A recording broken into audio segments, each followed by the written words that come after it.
Morning. Morning.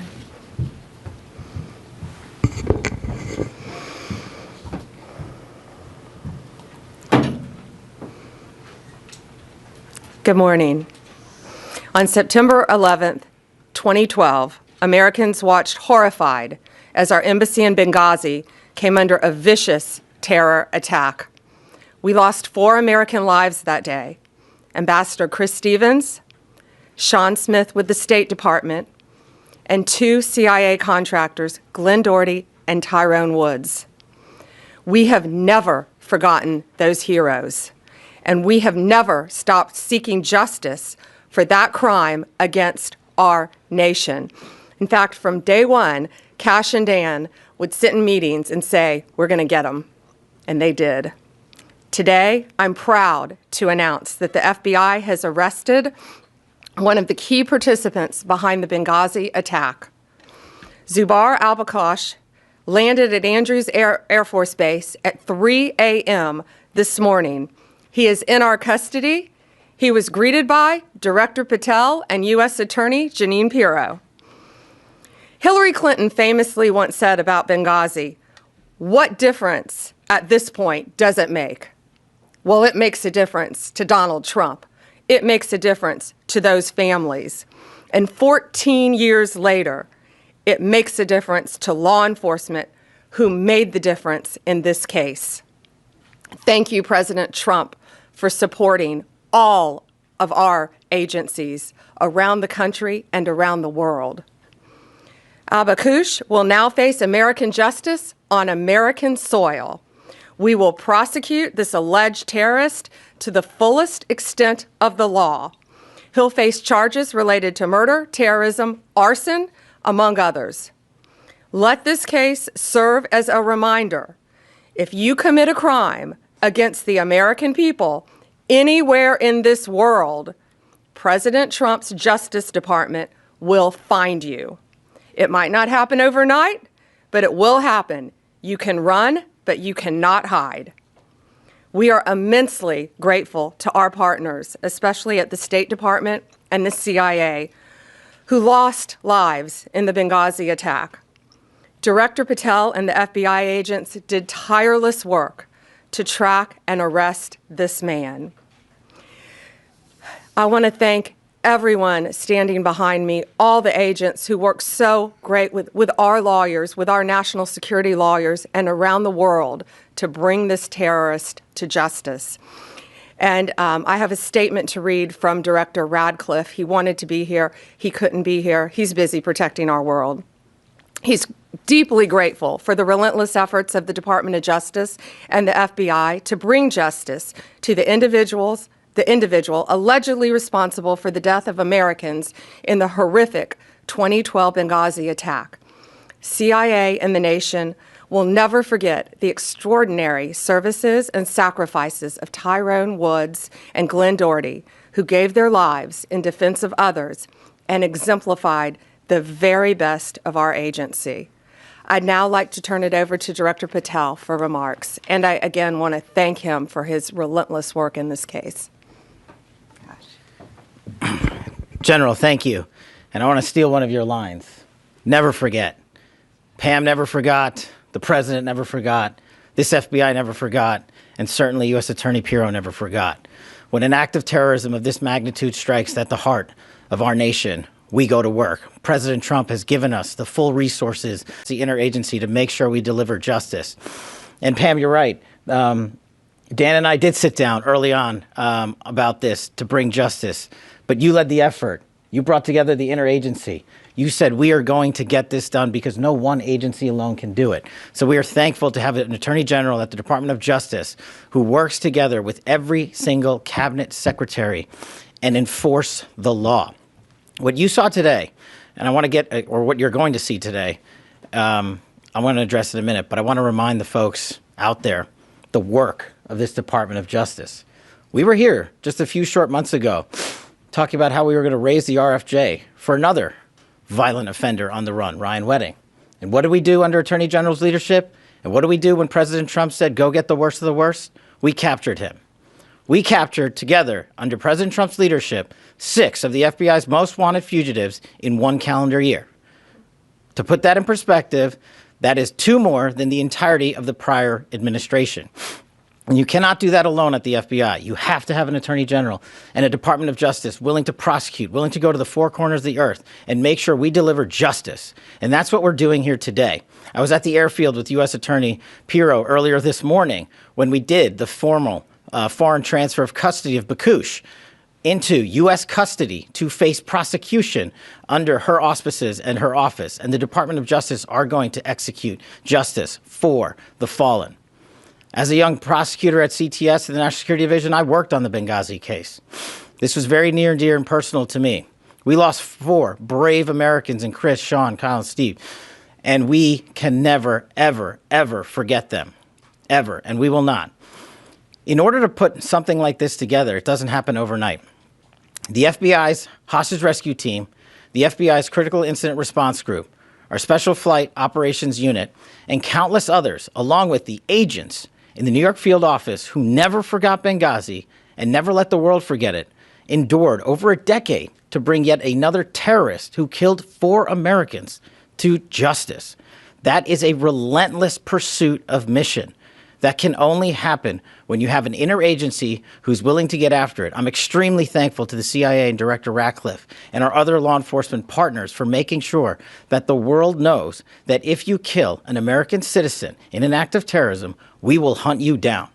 We will bring you to justice, and you will face justice here in America, not in another court and not in any other proceeding around the world, but here. You killed our own, so we are going to take it to the streets to make sure you are held accountable.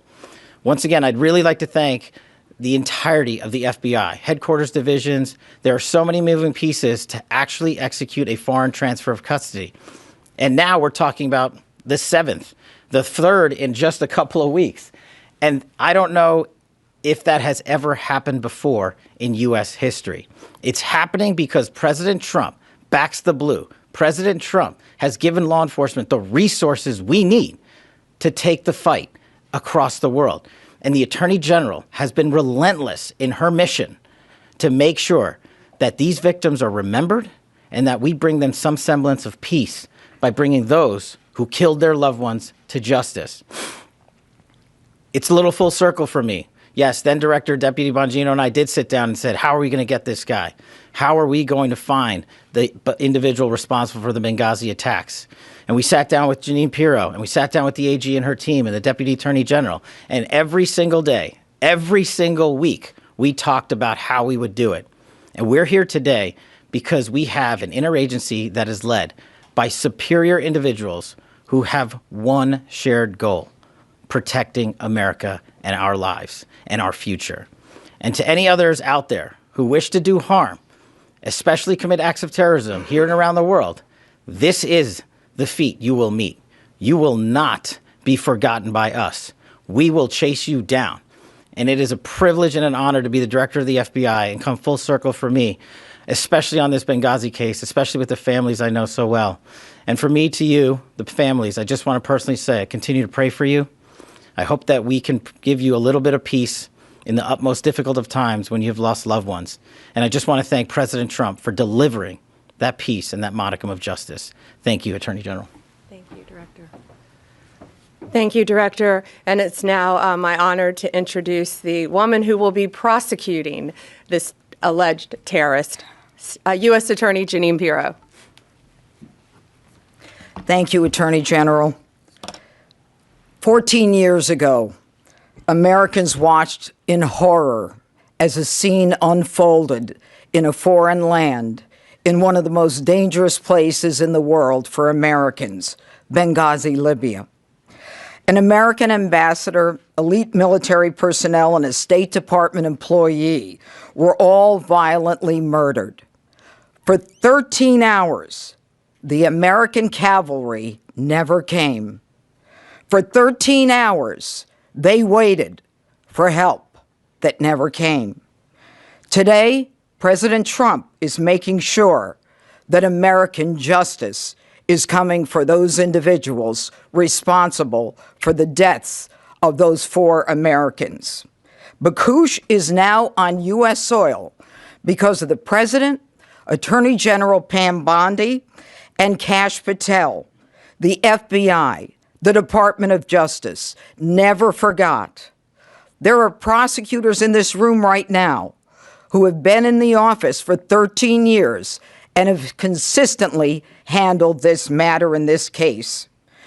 This department will never forget the seemingly forgotten in that outpost in Benghazi. Bakush was first charged by complaint in 2015, which was sealed for 11 years. An 8-count indictment, has been unsealed, and it charges Bakush with the murder of Ambassador Chris Stevens, the murder of State Department employee Sean Smith, the attempted murder of State Department Special Agent Scott Wickland, and conspiracy to provide materials for terrorists and support that resulted in the death of 4 Americans, as well as arson at the special mission. I don't have to go through all of the facts, but every one of us remembers this case. I reported on it when I worked at Fox. I had relationships, as Kash Patel just said, with the families. And last night, as soon as they were in custody, because of Pam and because of Kash, we had a limited unsealing order from Judge Cooper that allowed me to speak to the family members to let them know that justice was coming for Bakush. I spoke with Sean Smith's mother, who I've known for years and have communicated with for years. I spoke with Tyrone Woods' widow, Dr. Dorothy Woods. I spoke with Ambassador Chris Stevens' family, as well as Glenn Doherty's brother, Greg, as well as his widow. These were people who never expected that justice would be coming. They never knew about the determination in this room and behind me and the incredible work of the FBI along this case for years and years, because this was something that mattered. The Benghazi saga was a painful one for Americans. It has stayed with all of us. And let me be very clear, there are more of them out there. Time will not stop us from going after these predators, no matter how long it takes, in order to fulfill our obligation to those families who suffered horrific pain at the hands of these violent terrorists. And now, I again want to tell everyone that American justice is here, that President Trump will make sure that the cavalry comes for Americans no matter where they are in this world. Thank you. We'll take a few questions.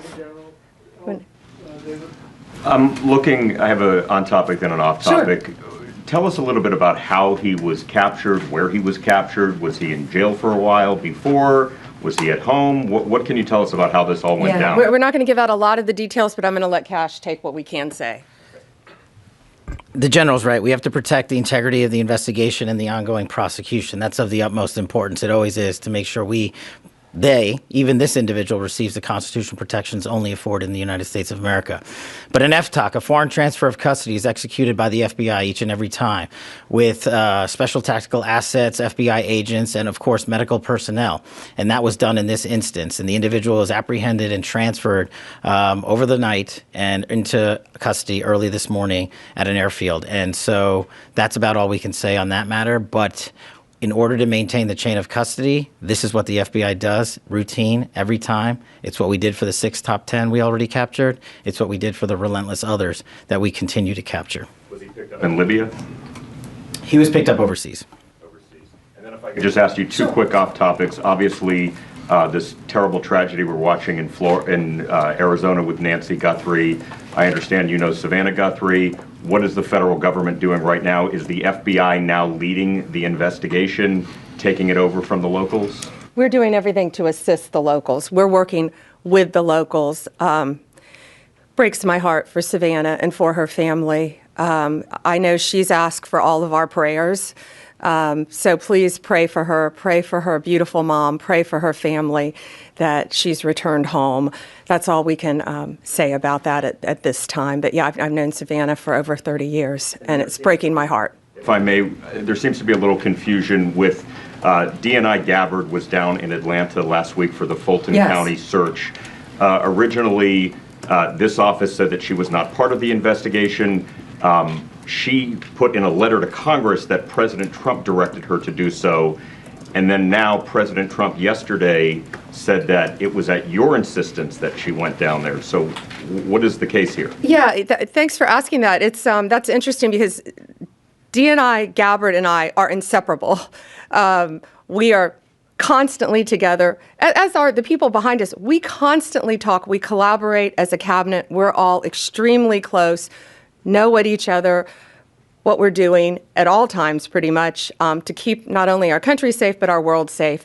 And she was down there with Deputy Director Andrew Bailey of the FBI. And I'm not going to talk about any other details of that matter right now because Georgia's a very important issue to us. She was there. We're inseparable. That's all I'll say. Mike, NBC.